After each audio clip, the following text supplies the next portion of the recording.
that sound can only mean one thing. That's right, baby. After a slight pause, Toter Tales is back. And this is the first one in a little while, since January. Brought to us, as always, by our great friends, ERS Gunite. Can't do it without them. Without Tyler Boston, this would have only been an unrealized dream. He encouraged me to start the Toter Tales, liked my videos, said, hey man, let's try it. I said, all right, well, you're going to try it with me then. So ERS Gunite presenting to you the Toter Tales. Check him out, 972-935-5769. Tyler Boston for all your gunite needs. He did a job as like 300 yards of concrete. Or it might have been 3,000 yards of concrete. That's right, I'm talking commercial, industrial, personal, whatever you need, he can make it happen. Check him out. Also, community coffee. Couldn't do it without you, baby. Keeping us going down the road, not only in style, but well rested. Thank you, Community Coffee, for all you do for us.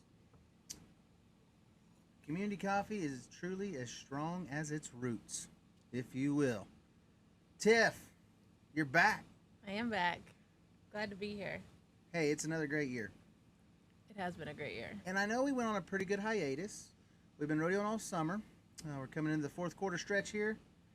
And honestly, it was fun this summer that we got to meet so many fans of the Toter Tales podcast. Yeah, we've had a lot of people just come up to us randomly and introduce themselves and say they knew exactly the last date of the last podcast. They said, when is the next one?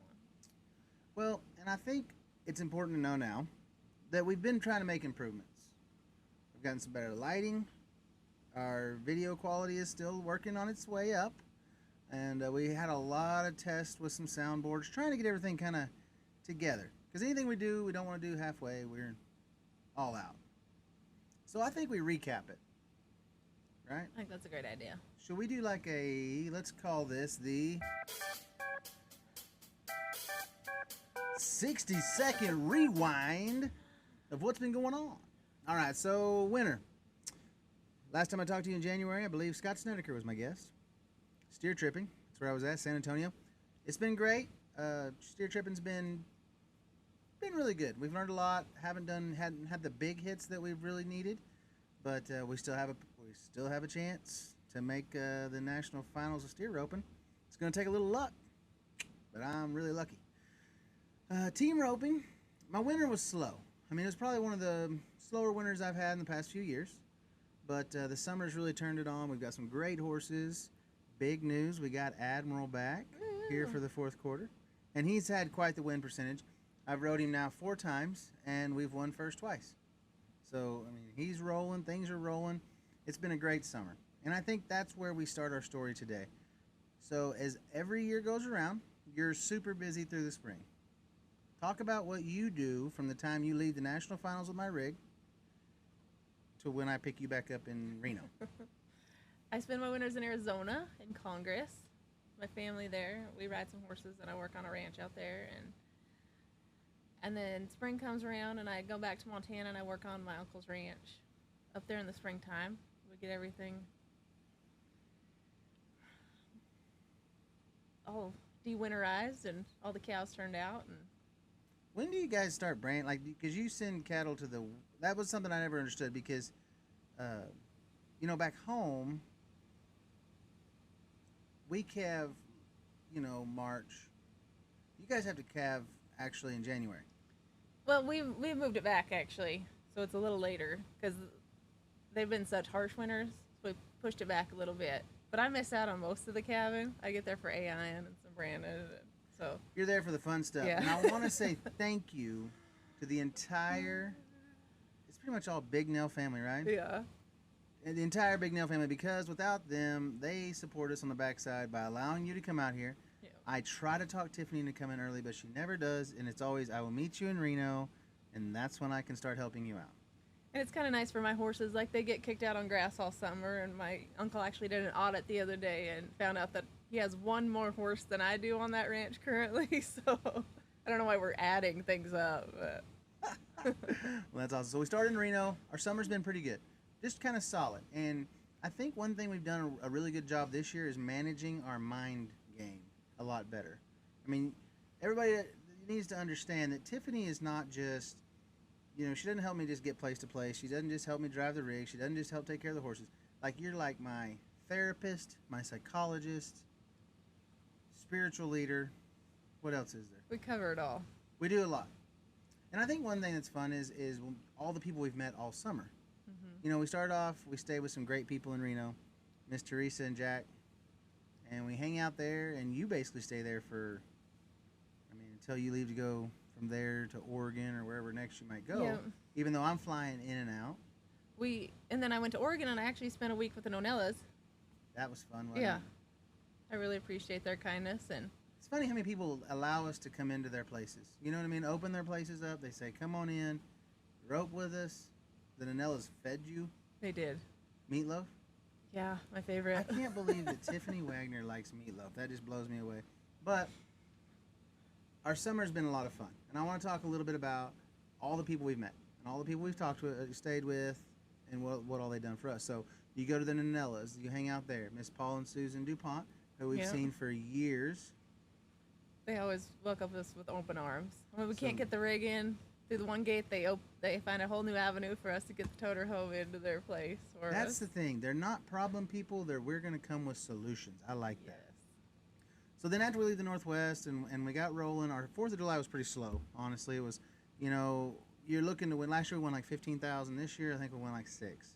So not ideal. But then we started getting with my horse a little better. Mills was really coming around the corner. I go home. We kind of do a little bit of reset, recalibration. And we met some great people in southern Utah. And this isn't just a beautiful story. This guy messages me and just says, hey, man, what'll it take to get you to come over here and hang out, go play golf, rope a little bit with us? Yeah, I said, where are we going? And you said, well, I met this guy on Facebook and invited me over. So it's like the middle of the night when we pull into this place, and I have no idea what we're getting ourselves into. And come to find out, it was absolutely the best situation possible. So I'm not saying those deals always work out, but that one worked out really, really good in our favor. But and the place that we went to was so beautiful. Yeah. Like, I've never seen an indoor arena that had new arena smell to it. And they have an awesome gym. Now, this was the fun part. So, of course, Jess Tierney, the turnip himself. We were talking a lot about this year timed event. Like, how do you get physically ready for the timed event? And Jess claims that he climbs a rope, big tow rope, puts his feet straight out, and just shimmies right onto the rafters and then right on back down twice with his feet sticking straight out. So the first thing I'm asking, I'm like, that's impossible, right? So when we get to this beautiful place in southern Utah, what was the name of the town? Like, basically Spanish Fork. Yeah, Spanish. They have an entire gymnasium, right? Like, they have an awesome basketball court. And I'm not talking about like with the plywood backboard. I mean like glass backboard. My partner was so excited. It was kind of funny because we're heading down to these people's house and we don't know them. We don't really know the situation. We don't really know how welcome we are or not welcome we are. And I told Logan, I said, well, I'll go down there and check it out. And if it's a situation we'll be able to rope and kind of get our stuff lined out together, I'll holler at you. And he's like, okay, perfect. So we sent him a picture of the basketball court and he's like, so did you talk to him? Are we good to go? Can I get to come down? Or we actually did buy a basketball while we were in Oregon. My partner is a baller. He is a baller. He is. And whenever we bought this basketball, because there was some courts right across the road from us, and we go over to play a little basketball. Now, I wasn't very good. I was the guy that I got to like. I was on the team, but I kept track of everybody's minutes, fouls, all that. Like, I had a clipboard a lot of times. And if I did get in the game, I would foul first, score second. You know what I mean? And the scoring never came around. But so I just never worked at that. I had no idea how to shoot a basketball. Like, not like an actual, man, shoot a free throw or whatever. But so Logan, he's like he's like my daughter's soccer coach. He's out there just trying to corral us, right? And we're just, as soon as you toss me the ball, I'm just white chocolate, you know, rain dance. I could be half court. Like, it didn't matter. I just sending it. Logan's over like, hey, hold on. We need to work on our form. We need to get warmed up correctly. He's on league in Stephenville. Yes. So he's still very active. He had a chance to play. He had a chance to play college ball. That's a thing. He was just kind of burned out by the time. So I mean, he's that good. So he's dealing with us. We're running around there. I mean, I'm getting after it. Well, then we play around the world. And how'd that go? I mean, I won. You did beat him. It was awesome. Yeah, it was. It took us a while, but I got him beat. So actually, and Logan has his family out here this year. He's got Cam Cakes. He's got Breely. And when everybody shows up, now I had flown home, and you guys are staying at the beautiful place in Spanish. And I want you to talk about the dodgeball game that ensued while I was gone. So this was not my fault. So it was so much fun. So we all went in the gym, and there was, 20 people in this gym, and there's kids playing, and so dodgeball, I had to be refreshed on all the rules. But so Logan's on one side, and Breely and I are on this other team. So you're versus my partner. Yes. Okay. I don't know how he can get a softball to fly that far and that fast. He's very talented. He can zip it. Yeah. And he won every game. No, but what did Breely tell you? I gotta tell. This is my favorite thing. Breely's the sweetest lady in the world. She is so nice. But I think she's ultra. I think she's like ultra competitive. I think hanging around Logan, I think it just wears off on people. But so we're there, and so we're sitting next to standing next to each other. I say, why are y'all sitting down in the middle of this game? Like, I don't get that. Afterwards, we were so tired. But before, we were standing next to each other, and so I was like, all right, like, what's the game plan? And she leans over and she says, aim for their faces. We don't know these people. Sorry, B. Sir, thanks for the hospitality, and I apologize for smacking your 5-year-old in the face. Because it was like kids of all ages, right? Like, yeah, it was... like one night we were outside, and everybody's kind of getting ready to go home. We were going to go to sleep, and a dance party ensued. Like, there's so much fun. Cam Cake, she loved that. That was at the Rafiki Ranch. Yes, sir. Down there by Pride Rock itself, Spanish Fork, Utah. So, back to my Jess story. So Jess, he can just shimmy up the rope, legs straight out. So when we show up to this beautiful place, there is a tow rope hanging from the rafters. I'm thinking, man, I mean, I can't go probably legs straight out, but surely I can climb the rope. Oh my gosh. It's so much it's harder so hard. than Like, yeah. I can get about that far above me. So that's going to be a goal. Like, we're gonna J-Dub's going to have to hang a rope in the rafters. We're going to get after that. So then after we leave Southern Utah, we get on a roll. Things get going good. I'm really clicking with Mills. Things are rolling. And our next kind of big adventure was to Cheyenne, where we got to go hang out. Calgary first. Oh, I We forgot got to go there. about that. We got to go north. Gotta before go we to can that south. one. You know, we've had a few breakdowns this year. And it's funny how used to you're always just like, Lord, please don't let me break down. And now it's kind of like, you know they're going to happen. It's just like, hey, let us just break down somewhere that we know people. And this toter home has been so sweet to me. It broke down the first time at my aunt's house in Helena. And so we got to lay over there for a day. It was a fuel line. And the second time it broke down was at my parents' house. So, I mean, it couldn't have been any sweeter to me. I kind of feel like there's a chance that when you get close to your houses, you sabotage the rig so that you don't have to go any further. But we did. I mean, it's been great. We go to Calgary. It was fun because I've never drove across the border, and I was very nervous about it. Tiffany was very experienced, and she was like a drill sergeant. I mean, she is just like hammering us, like it's like you've taken us in the back room. Interrogation style. Yes, and my partner cracks. Like It's awful. He was just like putty in your hands, just telling you whatever you wanted to hear. You know, not that we were doing anything illegal or smuggling anything across there, but it was just we were very nervous about it. It was so sweet. It was so fun. We took a whole group of people with us. Clay Clayman rode with us, rookie healer out of Missouri, and that psychotic fella. I mean, like the Toter home is beautiful, and ever since Signature has redone it, you see it's just it's an amazing place to get to travel and hang out. We're extremely comfortable all the time, except the slide comes in, so Tiff's bed's always covered, and there's like a hole about yay wide that you can crawl into this coffin type space. And Logan and Clay Clayman are like, hey, one of us need to crawl up there. Now Logan being the guy that I rope with, I think he kind of felt the hierarchy. And so Clay's like, well, I mean, do you need me to do it? And he's like, yeah, I'll give you a boost. And he rode in the nose of this thing. And like, there's no just, I'm going to jump out and take a tinkle. I have a ladder to my bed, and the ladder was up there. Yeah, so he had to rest on the ladder. He said the best part was he went in and he was like, hey, go left, go left, go left. And he turned right and he come hauling it back out. And it was awesome. We had a great time. Took Jake Long with us. Yep. We picked up a spare horse on the way for a kid. I mean, we had a great time. So we get to Calgary, and the directions are terrible. Like we're driving around this place forever, and there's people walking. Like the rodeos, to understand what we're doing, the rodeo performance has already gotten over for the day. So people are out milling around, but then the chuck wagon races start back up. And between the rodeo and the chuck wagon races, at another arena on site, they have the team roping. So now we're trying to fight our way through all this. We're not exactly ahead of schedule. Like we were comfortable until we can't find our parking place. Yes. So then we just finally wedge it off in there, get kind of not yelled at. Canadians are nice. You know what I mean? So like sweet. they reprimand you very respectfully. That's a great way to put it. I mean, they're like the librarians of the North.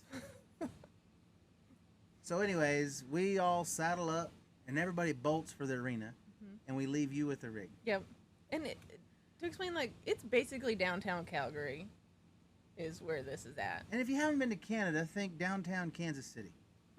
That's what So I take off and I got to park, and the lady's like, "You could wait an hour and traffic will be less." But I'm like, in case somebody needs something, I need to get around there. And so I take off, and I mean, it takes me a while to get back around there.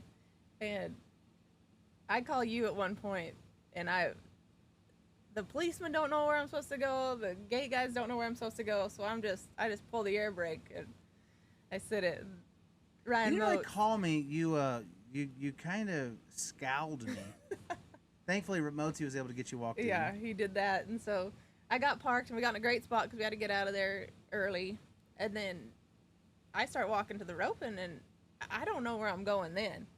And there's a bunch of different buildings, and there's an ice rink and everything. And so I'm walking, and this young lady, she was sitting on the stoop crying of this one hockey building. She was trying to park a rig too. So yeah, I go up and I'm like, "Are you okay?" And she's kind of, yeah. And I'm like, "Did you drive a toter home here too?" I was joking. That was hilarious. Yeah.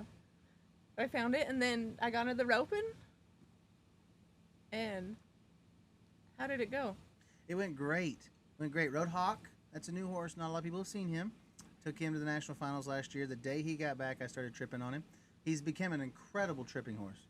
Like he is honestly, and I don't want to sound like out of my league talking about tripping horses because I haven't done it long, but just understanding what you really want out of one and just some of the confirmations I've had with people. Man, he's horse of the year quality. He just has to deal with me. And I've watched a lot of trippings, and he's the only one that's drug 11s when you say whoa on him. He has figured that part out. It's been awesome. And I'll tell you what it's done more than anything with Hawk. Like when I bought him, I come from Sam Livingston, and Sammy's a great guy, but he World Series barriers. I mean, all the time. And that's what's starting to happen a little bit in the horse world. And it's great. I think it's great to see the futurity stuff come on, the Riata buckle come on, where you're not just all the time World Series burying horses. And now there's a chance of us finding open level head horses again. You know, because back in the day, you go to a businessman, that horse scored every time, provided he may not see the same starts you are, but that horse understood scoring. Now it's just behind the gates they're going. So that was always my problem with Hawk. Amazing head horse, and that's why he was so good at the national finals, and that's why I took him to back up Heisman. And last year at Calgary, it was a faster setup, so you assumed it was going to be right. It was 4 under last year, yeah. So it was right behind him. And so this year was a little longer, and he stepped up. And but what's been so great about the tripping on him, and I tried to explain this to my friend Tiffany, who's an amazing horsewoman in her own right, and we do a lot of swapping back and forth on our training exercises and skills. And what I told you last year was tripping helps my confidence with horses, because I swear there's a bond you build with them that when you step off that sucker and he's going the other direction and you're running towards a cow and you tell him whoa and he stops, and there's just a neat bond that they build. And so hauling Hawk all year in the tripping, because he's so fun to ride in the field, that it didn't matter if it's 3 foot over, if it was 3 foot under, I was going to ride him for how good he was in the field. So I just learned to tolerate and get along scoring him on the other side, where the score is very important in the tripping, but it's not as much as it is, I think, in the heading. yeah, You know, and because you're kind of handcuffed, you're going closer in the tripping, so you do need to be on the barrier. But if you miss it a little bit, it's not the end of the world. make it up in your tie. And it has been so great when we get to Calgary, and all of a sudden it's 1 foot under, and it's not 4 foot under. And he did such a great job. He listened to me, and it's really helped our communication. I mean, the first round he does great. You know, he's dragging his leg maybe a little bit too much. Little cow horn steer. I stick it on there tight, square him off, and man, Logan, that horse handles and opens the steers up so well, just like Logan wants. The best, and I'm sorry that I breezed right over this, is whenever Logan saddles his horse. Logan's been hauling Cantina. You guys saw him last year at the national finals. Amazing horse, and gets a little fresh. Yep. He So stays saddled quite a bit. So he sticks the wood on him there, and he don't even really stick it in him. He just kind of on pavement. Grab a bucket, and his back. I mean, there's this much between his back and the pad. I seen him later, and I was like, "You should have seen my face." He's like, "You should have seen mine." Utter worry as he's on pavement, just get. But anyway, so his horse, the way that mine sets the corner and the way his finishes the run is really what brought that together for us. We made 2 good runs, made it back to the 8-man round, and we made a great run there. And that's where Hawk shines. You know, like what I was the most proud of him though is we come back in the 4-man round, and everybody's missed. There's been a leg, and then 2 teams miss, and then I'm up. And it's just, so it's on the wall, just go be under 11.6. That's going to be a $12,000 bump. That's really going to help us get good things going the right direction. Mm-hmm. And it's a tour rodeo, and it's the highest level of tour rodeo with our point system this year. So it is a vital steer to catch. And the way that horse just laid up and let me run all the way to him, sure shot the horns, squared off. We win the rodeo. It was an amazing day. We win, I think, 14,000 something goes in the book. And what that was a huge shot in the arm. Even though, I told you at the beginning of the summer, I was like, man, things feel great. Like, results aren't coming like we want them, but the chemistry's here. The work has been here. Like, it is around the corner. Like, we're just fixing to take off. It's coming. And, man, when we won Calgary, it just catapulted us. So then we haul it. When I tell you haul it, like, my partner's fast. And there's been some times this summer that we've had to see how fast my partner really is as far as, like, physically running. And driving. Well, just like when we tried to get to St. Paul, we leave the Greeley short round, we take off, go to Denver. For some reason now, Denver decides, hey, we're going to shut down the entire one side of our security section. Longest line I've ever seen in my life. And I've been to several George Strait concerts, right? Well, I'm like, hey, let's just go, I guess, to the back here and wait. My partner's like, man, we're not going to make our plane. So Logan Medlin, the nicest guy in the world, starts cutting people. And I mean, I'm telling you, I got my head down. He's like, hey, I'm over here in 4th line on the right. And I mean, I got people screaming at me, and I'm a little bit uncomfortable. And we zip through it. And when we get through security, we got to get to our train. And so we get to our train, and we're looking, and like every flight's delayed except ours. Ours is on time, by golly. We take off, get off the train, and I'm telling you, I'm bolting, baby. Like, we're going up those escalators, like I'm hitting 4 at a time, boom, boom, boom, and I'm getting it. And I run out of juice. Like, just, like my electric car that I rented the other day. Just, and I'm like,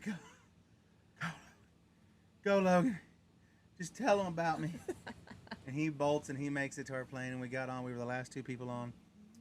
So whenever we're at Calgary, we win the rodeo, and now we have got to make an 11.5-hour drive in 11 hours to Slack the next morning in Sheridan, Wyoming. And we don't know. The big question was, how was it going to be getting it back across the border? Yeah.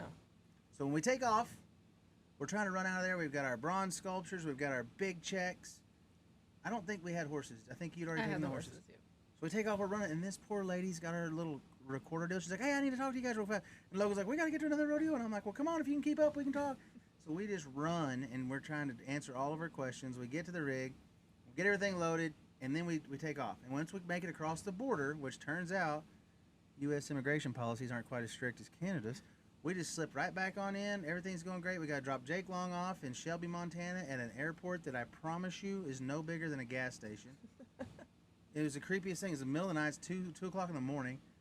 No, there's not one light on. And I'm just dropping off one of my best friends in the whole world. And there was a prison sign that we had passed. And I'm like, Marvin, what are we doing here? And he's like, man, I don't know. This plane's supposed to pick me up here in a little while. And I'm like, do you have a knife? Do you have anything? He goes, yeah, I mean, I got my knife on me. I'm like, perfect. Okay, at least you have something to protect yourself. And I'm like, do you want a coat? And so I'll never forget as I left him at the creepiest place I think I've seen in all of Montana. I looked at him and I said, Jake, by the way, basically it was like, man, be careful. If I never see you again, I'll take care of the kids, you know?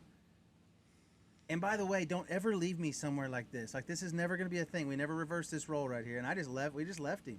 Yeah, Had you no kind of choice. ruined his night. Like, he was just going to go in and open the door and go to sleep on a couch, but he said he couldn't sleep. You made him too nervous. I made him aware of his surroundings. So we take off, we drive, and I get it. I mean, I'm driving this thing, and it's 5 o'clock in the morning. It's 5:30 maybe. The sun's starting to come up, and I'm toast. You did a great I've job. had all the community coffee. I've had all the espresso and cream. I've had the other cold brew from them, and I'm done. Officially done. And as we hit, there's a gas station at the corner, and when I tell you, I haven't seen a town, I haven't seen a car, I haven't seen anything for the last 60 miles. And I'll never forget this as long as I live. If anybody's ever curious about where Tiffany Wagner's from, okay? We get out, nothing's around. I run in to try to get you a cup of coffee and to try to get our diesel started. The store's not even open yet. So I run back and I just swipe her at the pump, go her twice, and I'm trying to kind of wake up a little bit, and you step out and you're like, look, wandering around, oh, we're at Eddie's Corner. Good job. And I'm like, where? Where is Eddie's Corner, Montana? It's a very iconic corner of Montana. And I tell you, I was like, hey, just if you can give me 20 minutes, I can get back in here if you need me. And I think he woke me up at 9:45. Slack started at 9. We were in Sheridan, Wyoming. We had a blowout. Didn't even know that. But we made it. We and I did. think that's been the theme of this summer. Like, we made it. You know? Yep, If you know better, do better, but we made it. we did make it. So it was great. We've had an awesome, awesome trip. The Toter, you know, we had a little fender bender, got sideswiped by a semi action coming back from Fort Worth, the rodeo. That was another delay in our podcasting. And we got it put together. They got it repainted. They rebuilt the deck. Done a great job with everything. But I've had one trim piece that holds on a bay door. And that bay door just happens to go to my holding tanks and the electrical hookups. Well, the nice gentleman that put it together for me were like, hey, man, that trim piece is bent. We didn't fix it. We just screwed the door shut. Hey, Part, I got to get in We're there. gonna need that. So the first time I get this back, I actually got in it and took it to North Platte, Nebraska on my way to Reno, Nevada. So Logan and I rig it up. We get it rigged. And the Toter's made it all summer. We've made all the circles. We've been to Salt Lake and back. It's been to another country. Like, it's done a great job.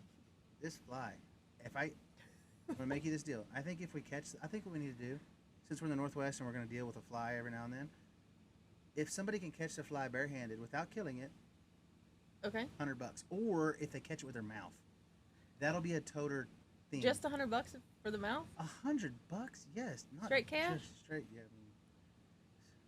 Check from Anoki doesn't really fly in the Northwest. But, so the Toter's been great, right? And we do great, and it makes it all the way back from North Platte, Nebraska, where Logan and I fixed it, where we can open the door and it stays on. Everything's great. Until we get to Burwell, Nebraska. Now, this is probably one of my favorite stories ever. So we're going to Burwell. We're going to do some steer tripping. I'm so excited. You're so excited. We've been to Cheyenne. Have we been? Yeah, we've been to Cheyenne. Cheyenne's been great. Yeah. We're making it back in the perfs. Hawk did great. He placed in the tripping with a guy. He got Jess Tierney back in the perfs and the heading. Like, everything's going great. Our rhythm's good. We go to Burwell, Nebraska. Now, my man Jess Tierney says, hey, come out to my cousin's house. We can rope some steers. We can hang out. She'll make breakfast. And I'm like, breakfast? I'm in. So as we're going out there, and I noticed that we're in the middle of nowhere. Yeah. Which kind of been a theme this summer. And I get to talking to him, and he said something about her husband, Spencer. And now I understand that when you live out in the middle of nowhere like this, you're handy. Like, you got to work on things. You're not just running it to Napa, or you're not just running your truck to town to get the oil changed. And I'm like, and when we went to leave the rodeo the night before, my bay door falls off. So I'm like, oh my gosh, what are we going to do now, Tiff? We can't roll like this. I've got stuff bungee corded. I said, hey, this Spencer, is he pretty handy, Jess? He's like, oh man, is he handy? Bales his own hay. I'm like, if he bales his own hay, he's got to be able to work on stuff. So we go to pull in there, and I'm like, hey, Spencer, it's very nice to meet you, sir. He goes, hey, man, I'm so excited you're here. I'd love for you to help me with my head a little bit. And I'm like, I'm glad you asked, because I'd love for you to help me with this bay door right over here. And he did. He whipped out boards. We wedged her up, or trimmed it up, or shimmed. That's the right. Yeah, we shimmed her. Got our door fixed. Door's still on. We went and did a little team roping, and he's been kicking it out of them over there in the Amateur Rodeo Association in Nebraska. So big thanks to Spencer. It was so funny. I looked and I said, I bet you're handy. Look at what I got. It was awesome. His wife made us French toast. Bacon. And she made a loaf of French toast. And like, I love French toast. I really just wanted to crawl in there and be like, hey, y'all go on steer rope today. I'm going to have this and get my feet above my belly. You know what I mean? They were wonderful to have us. And that's kind of been what we've seen all summer. Great people opening up their places, and it makes it feel like home when we're so many miles from home. Yeah. Because any chance that we get to endure just a little bit of home life while we're doing this, people don't realize the impression that makes. Because we think all the time. We think our sponsors, we think our family, we think our friends, but there's people like your cousins. There's people like the Spencers. I mean, we can't think. I mean, Chris Landa. Chris Landa. Always fills us up with hay. Yeah, Travis anything we Bisna need. Yeah. Gives us a place to stay. Mm-hmm. I mean, all that, and especially a great place to keep our horses. Yeah, beautiful pastures. And I think one of the things, Tiff, and you know what this might be? Time for our signature moment. How important is the people you keep around you? They are so important. We've been talking a lot about like the 5 people closest to you and how, like, if you look at them, you're going to look at your future. Ooh, that's deep. And so we've been talking about how, like, not only is it the 5 people closest to you, but like I listen to a news program guy. Glenn Beck, you can say it. Glenn Beck pretty regularly, right? Right, every day. Yeah. So, but I listen to that guy more than I talk to some of my closest best friends. And so, like, his influence in my life is one of those people. Is definitely my top 5. And I mean, it's a weird thing to say. I've never met the guy, but yeah, his influence is so prevalent in my life. And I think it's so important, like, to be guarded on who those people are and who you let in. And like selective. sometimes, like, I had to shut off a Netflix show the other day because it didn't really fit with my morals. And so just kind of be more guarded about what I'm letting in. I like that. You know, because it's not just the people you interact with, but it's also what you're interacting with. Yeah. And where that leads our thoughts. And how important is it that thoughts then become words, then become actions? For sure. Was it this morning? I was doing something, I was saying something, and I was like, where did I pick that up from? And you knew instantly the person Billy I Jack picked Sabins, that up because you from. sounded exactly like Billy Jack Sabins going, okay, okay. Anybody that knows Billy Jack's heard that. She's like, where did I hear that? Where did I get that from? I think that's great. And, you know, especially as a parent, you look at that, and I think that's, you know, people don't have to have your same thoughts to be your friends. They don't have to have your same ideas. In fact, it's great, I think, in your circle of influence, have somebody that's not. Like Jake Long's always been like the yin to my yang, right? Like he sees the world through a different lens. He sees the back side of the coin while I see the front. And even though we haven't always agreed on things, what has happened is we've always been able to have a respectful discussion. Now, that might include yelling at times or whatever, but we respect each other's opinions. Yes. And anytime you have somebody who's willing to tell you their side, not what you want to hear, the people that tell you, they don't just go along to get along. They're there to help you. And if you can handle that with respect, I think that friction is what really builds a fire. You know, and that's how you're able to come to great solutions. And I think that's something we're starting to miss in this country a lot. And that's why I said, like, so it's not just the people who are willing to go with you.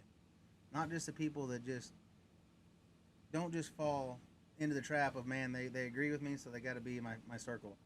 I think it's great to have those people that challenge you. Yeah, thought-provoking conversations. And then either that, and they can challenge you into a new way of thinking to somewhat, or it can confirm your own beliefs to some extent. Absolutely. You know, one thing we've gotten into this year, I started journaling quite a bit. And I think that's been a great release for me because I didn't realize rodeo, you know, like we have such a hectic life. You know, we're on the road a lot, and I've got a lot going on at the house. I've got 2 little beautiful girls. I got my wife, and, you know, we've got a lot of things to manage. And I think it gets hard because your mental game is what is the reason why you win out here. 6 inches between your ears is so much more important than any arena you rope in. and the ability or the journal has been a place for me to go and put things on paper, just good or bad. And what's amazing to me a lot of times is when I don't have an idea or a topic, and I just put the pad, like the pen on the pad, and just watch it take off. It's amazing. It's been fun to be able to write down when my mental game was good and we're winning, right? And then it's been fun to go back and read when it wasn't good. You know what was good about it. But having that 10 to 15 minutes of you time, get your thoughts on paper, it has made me a lot slower to get angry, lose patience, and do all that. It's been, dare I say, therapeutic. An outlet. Absolutely. And then you don't just catch it somewhere. Like Yeah. It's every day. You're able to get something down on there. And what's been fun is you've always had to be the person I said, hey, this is what's going through my mind right now. This is why things are working. This is why things aren't working. Like, you've been my person I've always bounced that off of because we've been in a lot of high-stress situations together. Yeah. Every national finals I've ever been to, the American, every high-pressure roping situation, you've always been right there helping me. So it's been fun to not have to just chew your ear all the time, I'm sure. But Calgary was great. Burwell was great. Probably one of my favorite things we've done all summer is we went and helped Community Coffee out at the pancake feed in Cheyenne. I've always heard about it. I've never seen it. They say they mix them in a concrete mixer. I'm sure.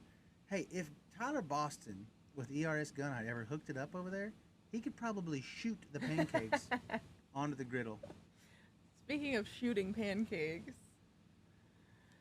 Yeah. We're going to have to put this video on here.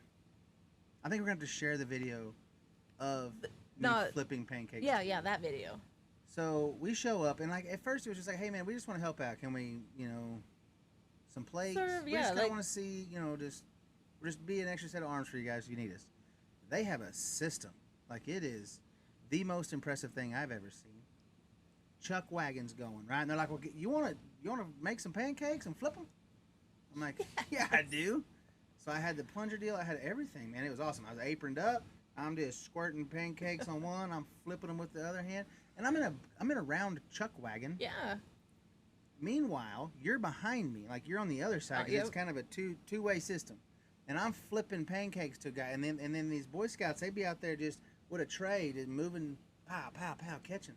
It's the coolest thing I've ever seen, and I thought it was the most impressive. And then the next thing you know, I'm flipping them to them, and I'm getting a little bit cocky. I'll admit it. And they're like, "Hey, go over the top, throw one to Tiff." I turn around. Tiff now has a blue star-spangled hat. I don't even know how to describe what you had on. It was very patriotic. Very patriotic. Mm-hmm. Apron, borrowed shirt. Yeah, long sleeve shirt. And Ryan with Ryan with Community Coffee was he on was you my about coach. your form. He really did. He said, "Move your feet." Because you weren't moving your feet. I wasn't. I was all traying it. There's not a lot of extension with that tray.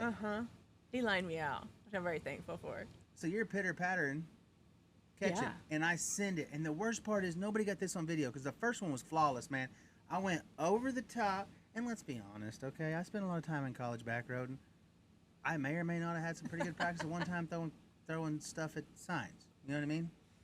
And I was pretty okay.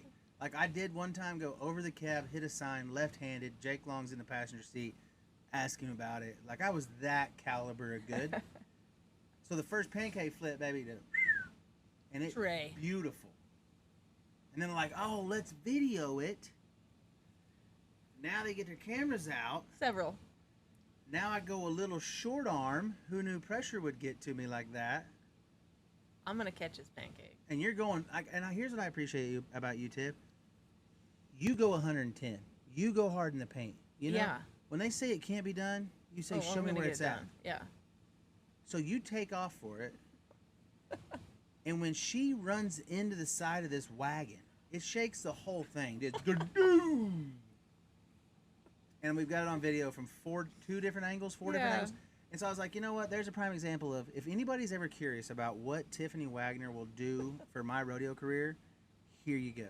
This is us. This is us in a nutshell. Yeah. Me short arming it, her giving 110, running into stuff. It was great though. I got to serve some community coffee and a lot of smiles. Got to meet a lot of great people. Of course, Justin McKee came out with the Cowboy Channel. We did not know they were going to be there. That was pure luck. We were not there for publicity, right? We went there really just to. We'd never seen it. We wanted to go be a part of it. And I mean, we were hoping we were gonna get some pancakes. Yeah, let's we be were honest. wanting to eat. We're hungry, man. It's been a while. We hadn't had that French toast in a few days. Speaking of Justin McKee, I can't wait for him to be on this podcast. Hey, I think our lineup's going to be awesome. And here's what I've been thinking. Okay. Okay? Let's talk guests. Okay. I think we got to fire this thing off with Justin McKee. Okay. Then I think we're making my partner get in here. Because That's it's gonna be been a so challenge. long. It's been so long. And the very thought of it makes him kind of squabble. But, I mean, he did an X Factor podcast the other day. And I told him, I said, how can you do that to me? You've been rodeoing in the Toter. And I have not made you tell your tale. The time is now.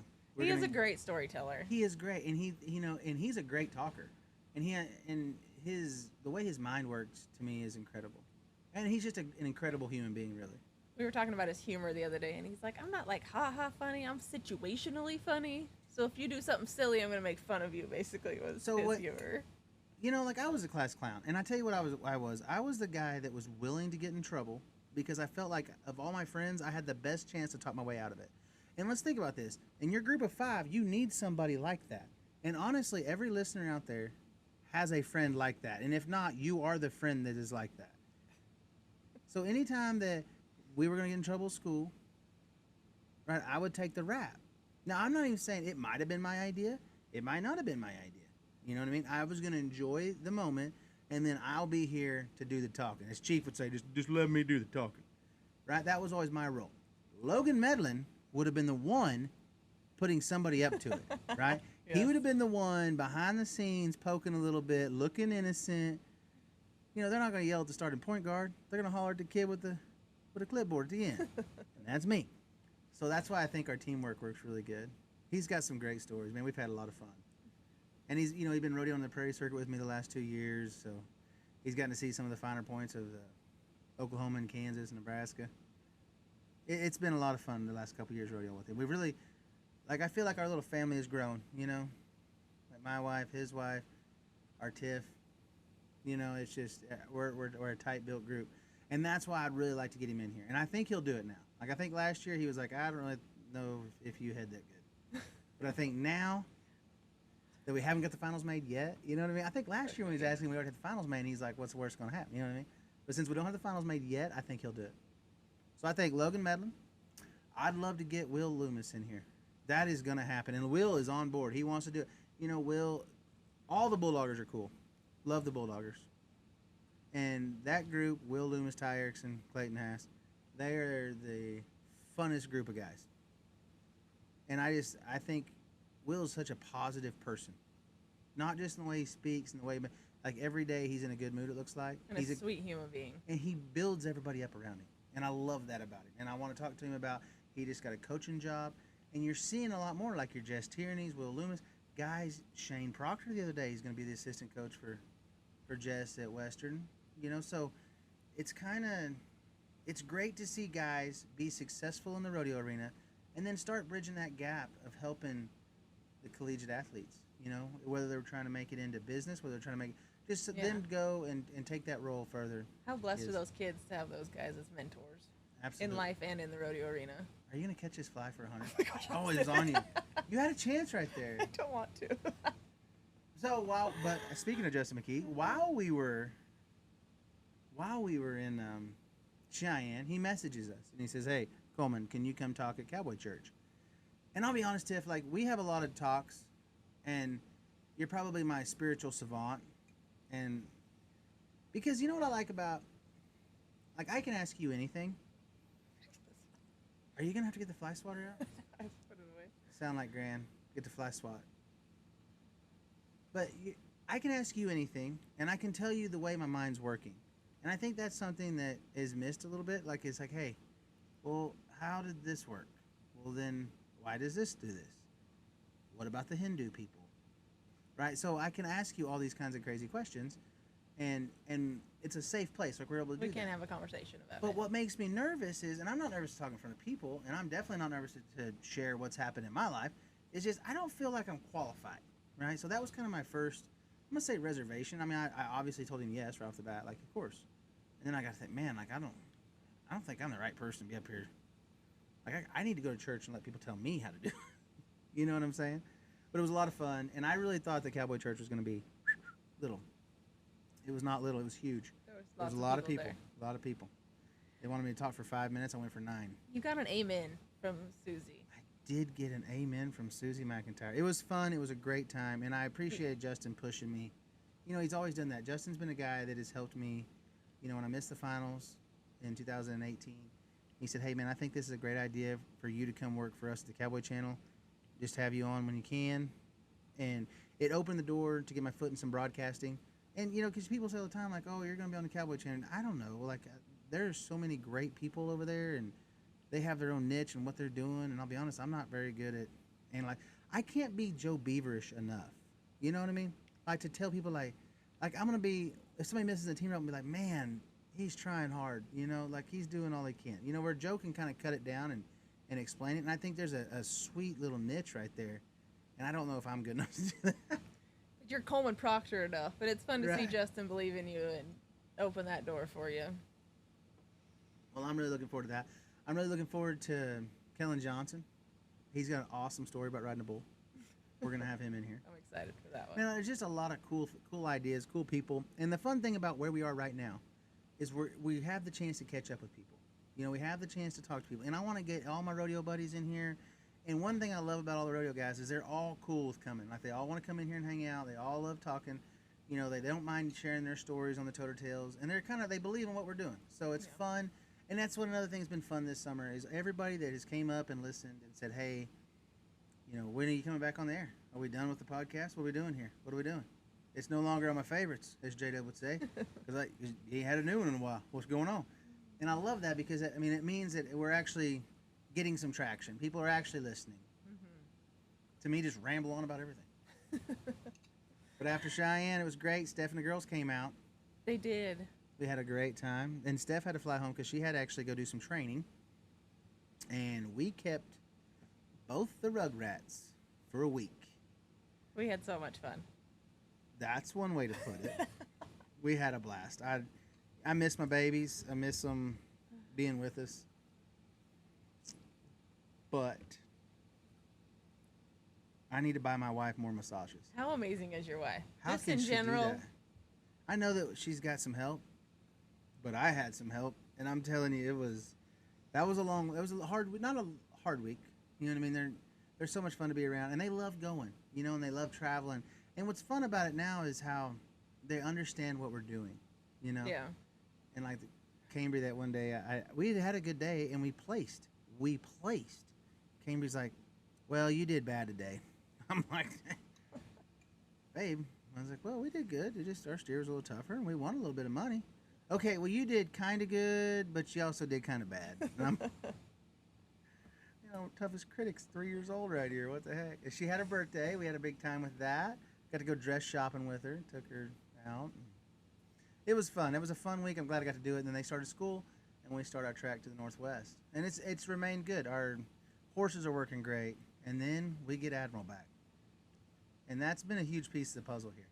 That has been. And go ahead. I just want to lead with the Admiral thing is just gratitude for everybody, signature, and I mean, from Charlie to every person that had a hand in this horse. Like, from cleaning the stalls to feeding. I mean, this horse has been, he's taken a lot of work to get back. You know what I appreciate about them the most is that horse literally spent a year there.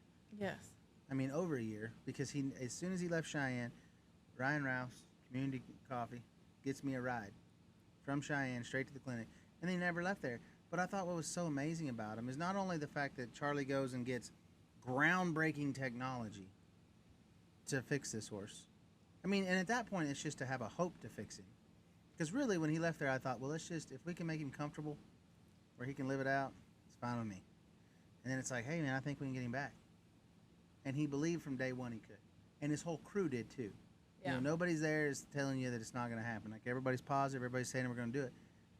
And then when he leaves the clinic to go to the rehab, they throw him a party. They get him a cake.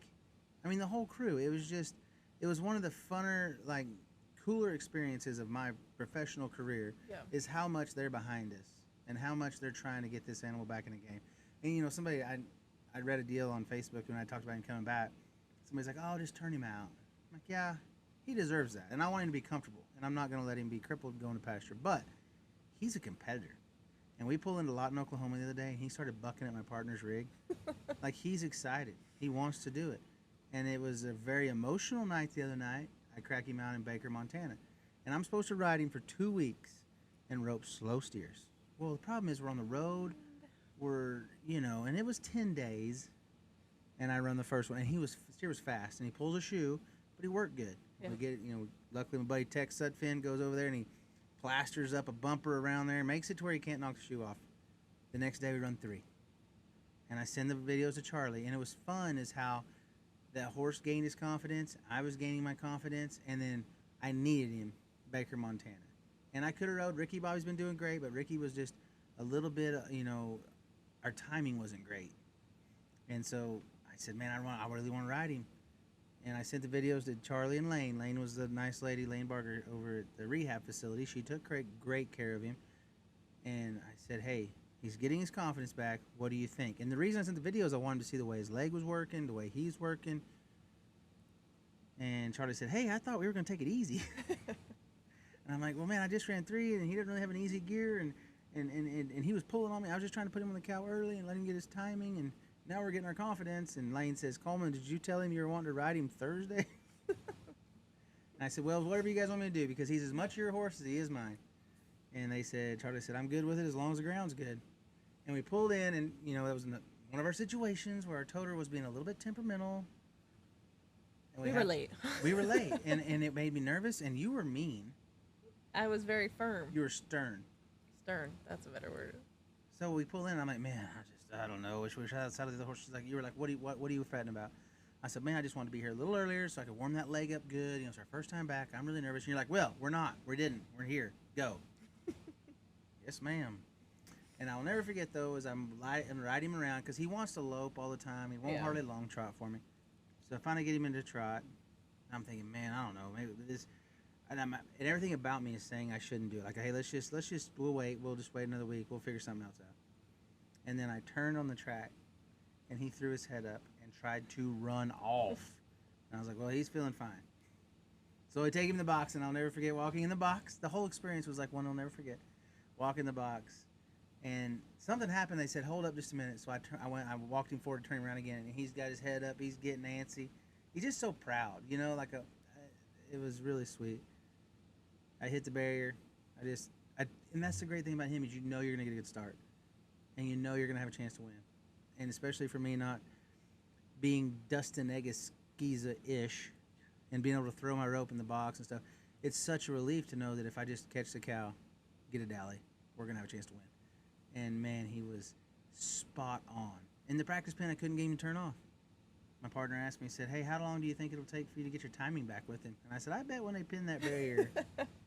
Sure enough, he did. We went first. And how cool, and this is a neat fact, I think, he went down helping me win the all-around at Cheyenne Frontier Days. He came back and helped me win the all-around in Baker, Montana. So he is an all-around great horse, I think it's such a great example of, like, the moment he got hurt at Cheyenne, and we instantly went and prayed over him, and we just covered him there, and, like, we didn't see it end. We just gave it up to the good Lord to take care of him, and to see the joy that comes back for you to run that next steer in Baker. It was sweet. It was emotional. I know we were both a little bit emotional to get back to trail. And I never thought I'd be that guy. I'm getting old and getting soft. And it was just so sweet to have my man Admiral back. And then he was great the next week. We won Baker, Montana. We won Tremont in Utah. I got to Billings, Montana the next night. And I told my partner, I said, the last time I rode this horse indoors, we were 3-5. So he's going to be tight. And he was. But, I turned the steer. And he had to, my partner, we kind of left the fence, had to throw fast, and not an ideal situation for him. But he gave me a chance, and that's. Speaking of all-arounds, did you have something you want to show off while we... Oh, my gosh. You know what my goal was? So we talked about this in my January podcast. My goal was to win the all around at a major, right? And like, I don't know, what do you consider a major? I mean, like, I don't. Is San Antone like they have steer roping, but I don't know if it's really like in the rodeo or not. But I've now won the all around at Guyman, Prineville, Oregon, Baker, Montana. Have a chance, here in the Northwest at Walla Walla, Washington. Yeah. If we can do some good. But this is the coolest thing I've ever won. And somebody told me what this thing was the other day. Flip it. This is Prineville, Oregon. And it's a firefighter's axe. But this end of it, and I learned this just yesterday, it has a specific name. What is it? I literally just said I don't remember it. But, and it is made for, you dig trenches, but also for just mainly what they use them for now is like knocking stuff that's already burned down. Like brush that's already burned down, like knocking it to where you can make sure it's put out. I think that's a great prize. Isn't this cool? I mean, Yeah. look at this thing. I'm going to look so cool this winter chopping ice. Look at that bad boy. Yeah. How often do you win a battle axe for the all around? That is the coolest thing I think I've ever won. I'm so proud of this. It is so sharp, too. I swear it's like Asa sharpened it and not John Wayne. That's going to start some stuff right there. That was really sharp. Yeah, John Wayne's going to be like, oh! No, it was great, but it's been a great year. We've had a lot of fun. Usually when I make the finals, I've had a great winter. And I think that's what's cool about this year is the fact that I've had a pretty medium winter, but our winnings continued on. We've had great chances. And I like that we're in the fourth quarter. Gaining We're not going to back confidence. down. Yeah. Yeah. I think what's fun now is our perspective. You're not trying to make the finals. Our goal is to win a world title. Yes, sir. This is going to be the last year your mom will be there handing out the gold buckle. Yeah. You want to talk about that? Judy Wagner. I think she's excited for the next chapter. Is she? Yeah. She's ready to rope more, I think. Well, let's just tell the folks. Judy Wagner is your mom. Yes, sir. And she hands out all the buckles at the finals. I'm trying to put my cover back on. You can't roll with your battle axe on safety, or off safety very long. But your mom hands out the gold buckles. She's been inducted to the national. Has she been in the which Cowgirl Hollow? Whatever. No, that's what we're trying to get her into. Gotcha. Yep. My bad. But her and Well, my she has dad, my they were vote. so nice the other day. I broke down and they let us take their truck. Yes. Then we rented a car. Yeah, we did that too. I rented an electric car the other day. Could you please tell that story? So I had the opportunity to go visit with a bunch of young endorsees from Cavender's. And this was a great deal. And I think more companies need to do this because this was an awesome program they do. So I guess they bring these kids out to their headquarters. They show them where they kind of make stuff. They have some photo shoots. They have some professionals come in. Joe Beaver was there one day.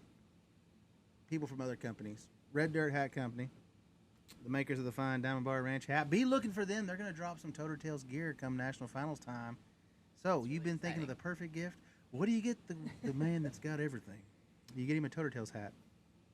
So, anyways, Red Dirt Hat Company has me in. I'm their representative to come talk to these nice people. I'd written a speech, if you will. Mainly I just wrote down some notes. And it was so neat to see some young professionals in the rodeo world because this world looks peaked at times. But when you see kids like that, the rodeo future looks so bright. And it gives you a lot of hope for the world my kids are going to be raised in, once I'm no longer here, that what they're what they're left with. So when I fly in, we leave Lawton, Oklahoma, and I have to take the first flight out of Lawton, 5 a.m. I get to Dallas. I have a rental car. I've got my reservation. I walk up to the counter at 6:30, and now I still have to drive 2.5, 3 hours. Lady says, "Hey, it's going to be another hour before we get any more cars back here. I'm sorry." I'm like, "Ma'am, I don't really have an hour." I said, and you know how it is. Like, this is where I've tried to get better. Is like it's not this nice lady's fault, and to accept it and be like, okay. I said, "That's no problem." I said, "I'll just wait." I said, I am kind of in a hurry, but whatever you can make work, I'm not going to Greyhound it over there. So she said, "Well, I actually have an electric option if you'd like that." And I'm like, "Well, will it get me there? Like, I mean, what do you?" I don't even know if I've ever drove anything electric. Like I drove a hybrid. I drove a Prius the other day. I didn't. You know what I mean? She's like, yeah, but you just need to have it 80% charged when you get back. And I'm like, what? I said, well, what about a different fueling option? So I give her $50 for they charge it up, not me. And I take off, and man, this thing did drive. It was sweet. It was a little Chevy thing, and we do, I zip across there. Well, as I pull in, I'm starting to notice, like, man, I've only got about like 40 or 60 miles till it's empty or dead. I don't know what it does, you know. So I called Ryan and the nice lady that had me down. I said, hey, do you guys happen to have a charging station? She's like, what? No. They're laughing at me. Mind you, we're in East Texas, okay, oil country. And I'm over here like, hey, y'all got a spot for my electric car? You know? So I didn't get to pop that one right in the toaster oven. I go in and talk to the nice kids. Everything's great. I got a 2:30 flight. Take off. I got to get some juice. And this thing's not like charging your iPad or your phone. So I go to the first pump. I don't know. Tower? Power bank. There you go. So I go to the first power bank. It doesn't have a cord. And the car didn't come with one.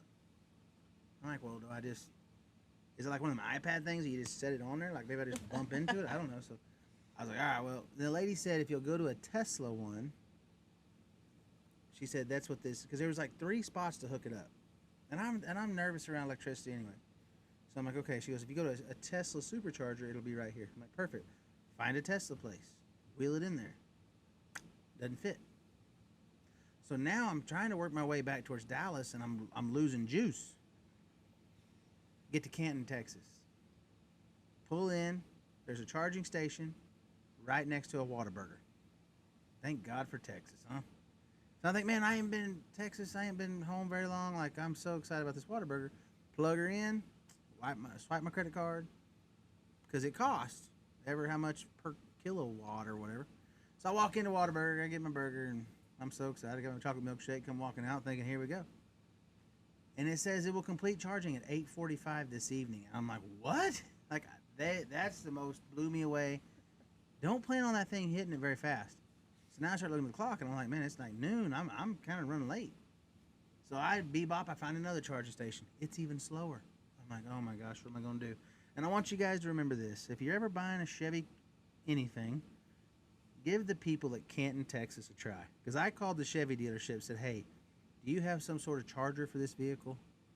And they just said, man, we've got one personal one for the guy the parts manager or the service manager. They had one for him because he drives an electric vehicle. And it's a supercharger. He said, it's not set up for public use. I said, hey, I'm in a bind. And this is what I love about good people. And I love Southern people. He said, tell you what, man, you just bring it on over here and we'll get you charged up. I said, I just need enough to get back to the airport. So I bring her in there, but it still took 25 minutes. So by now I've had to move my flight. I mean, I sat there just watching it like a watched phone doesn't ring, a watched car does not charge. And I sit there and wait, and I wait. And when that thing got to 81 miles, and I was 79 from the front door, I took off again, made my next flight. I rolled it in there, and it said, charge before you start. And I said, here, Pard. I already gave my 50. It was good. Yeah, so electric vehicles, not the future for me. Could you imagine if this toter was electric? No. I guess we got a generator. Will that help us? I guess. It's been a fun, wild summer. It has. Our first Toter Tales back. Our signature living quarters moment. Protect your 5. Get your 5 in there. Got big things coming. Great people we're going to have on. Looking forward to Justin McKee, my partner, hearing about this bull riding story of Kellen Johnson. We got some great people we're going to introduce you to. I'm glad you guys are listening. It's been a lot of fun. It's been fun meeting everybody, too. And we love meeting you. Any chance you see us out and about, even if I've just missed one, don't be scared to just say, hey, man, nice to meet you. Like listening. Or give me some suggestions. If you don't like it, say, hey, do less of this, more of this. Less coats, more ropes. I do like that you told the story the other day when you were in college, Tiff, and I love this quote, and I want you to send them out with it. What was your quote in college? If you know better, you ought to do better. Right. I think I had a great 5 in college, and we were always expecting the best out of each other, and we had accountability to each other, and that was one of our favorite quotes that I hang on to this day. You know, I've had a lot of people ask about my church service. Yeah, you Why would I have. like how I say like my church service, like I was the one running it. No, but I've had a lot of people asking about where to find it. Yes, I think we put it on there with Justin's interview. What do you think? I think that's a great idea, and I think everybody needs to listen to it. He did a fabulous job, and I don't know about that, but we'll you can judge for yourself. It'll actually we're gonna reveal it on the Justin McKee Toter Tale. I look forward to that one. I'm excited about it. Well, Tiff, I think that's our wrap. I mean, like, that's what's been going on this summer. Okay, I'll give you one chance. I was wanting to play a game with you where you can ask me any 3 questions, Hmm. but I think since we're running over an hour here, I'm going to ask you. You get to ask me 2 questions, any 2 questions, and I'll think of 2 for you. Any 2. What are you most looking forward to between now and the end of the year, October 1st? Okay, I think that was great that you made that depiction. I'm looking forward to the chance here in the fourth quarter, the way the playoffs system is going to work out. Pendleton, the big chances we got. There's not that big of a spread this year in the team open. Yeah. 130,000 is number one right now. We're coming in about this point with close to 90. So I'm looking forward to the opportunity to catch up. And I love the fact that your foot's through the front door, it feels like you've almost crossed that threshold of you've got the finals made. But there's still bigger fish to fry. It's not like I got that tagged, let's go home. It's, I can see him now. I've been popping over hills looking for a trail on him, and now I see him. So I'm looking forward to that. I'm looking forward to, the horses we've got. Everything's ginning. And that's when rodeoing's fun. Everything's ginning. We're in a great place mentally. Everybody's doing great. So I'm just looking forward to closing the gap here to October 1st. Second question. Go. What does we talk about a lot about community coffee, but what does your community mean to you? Man, that's a great question. I think you had a great point about accountability. And I think having people around that don't just agree with you. And then most importantly, I want a community around me that I want to make proud. Right? Yeah. I think that's the most important thing you can do. Like Kane Brown sings about, all I want to do is make my hometown proud. I want people to be proud that they knew me or had a hand in helping me. Mm. Be it the tire guy who stopped on the side of the road to help us on the way from Calgary to Sheridan. Be it the guy that we took a shot, we took the rig to the shop earlier to get things checked on our tires before we take off for our next wild adventure. Those people that you meet in your everyday encounters, that you leave an impression with them, that they're proud to tell stories of how they met you. That's very good. Okay, so my first question for you is, why won't you rope with Logan Medlin? I've tried to interview you at 2 pro-ams now where you head for Logan Medlin. What is it about Logan that does not fit your style? I will totally rope with Logan. No, Our circumstances just haven't been ideal for me to rope out here. No, you won't. Twice he's rode in the box and you've rode out.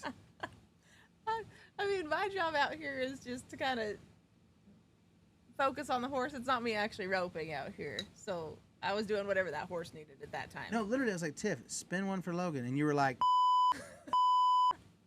Stop with the button. what, I look forward to roping with Logan. what would make you the most proud of all the people that you've helped? I mean, you've helped a lot of people this year. You make a big influence on everybody. What would make you the most proud for somebody to say about you?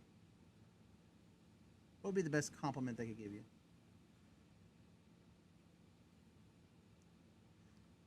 Oh!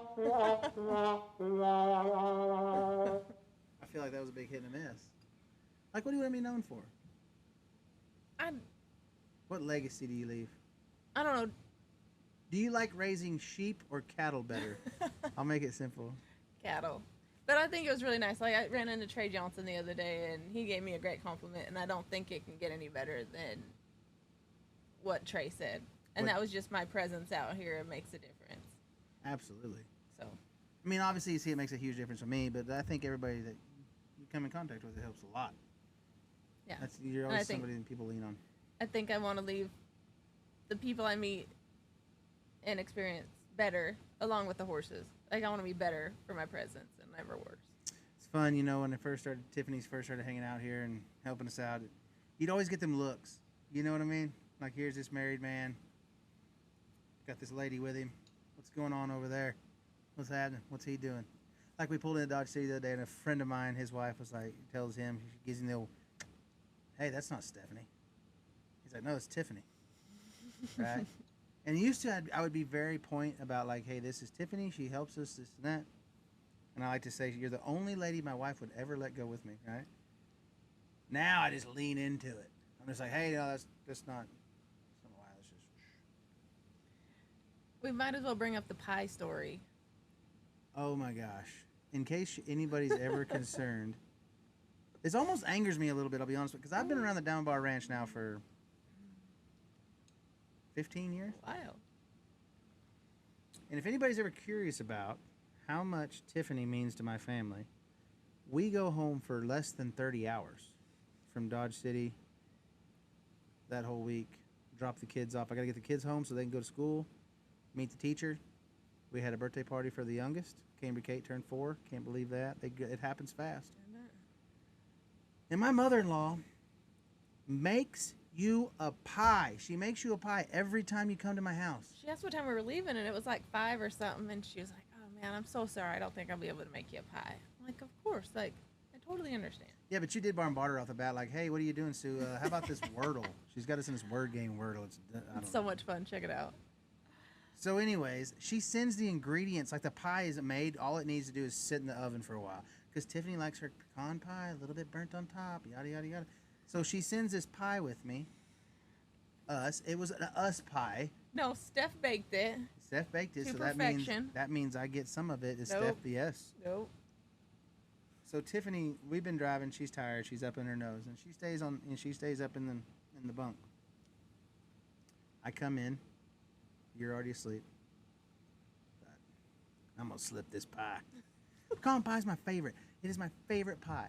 But it's not your pie. And you get one made every time I go to the house, and you need to learn to share. I crinkled the foil like this, clink, clink, clink, clink, clink, clink, clink, and you rolled over coming out of the bed. And I'm like, is there an alarm set on your phone? Like, what do we do? I thought you were tired. Well, it's been an amazing summer. It's been a lot of fun. We're looking forward to a fun Northwest, fun fall run. Some great interviews we get to have. I love our new sound equipment. I love everything we got going on. It's going to be a great finish to the year. Really looking forward to it. Looking forward to Pendleton. Looking forward to tripping. Looking forward to a lot. I hope everybody's going to stay tuned with us. Keep watching the Toter Tales. Be looking for your gear coming out. Red Dirt Hat Company. Check them out. They're behind us. Community Coffee. Of course, my boy Tyler Boston. Big thank you to him as always. And I would like to proudly say for the first time in 8 months, Ooh. I'm Coleman Proctor. Just reminding you to never miss an opportunity to make somebody's life just a little bit better. Thank you all for listening. We'll talk to you next time.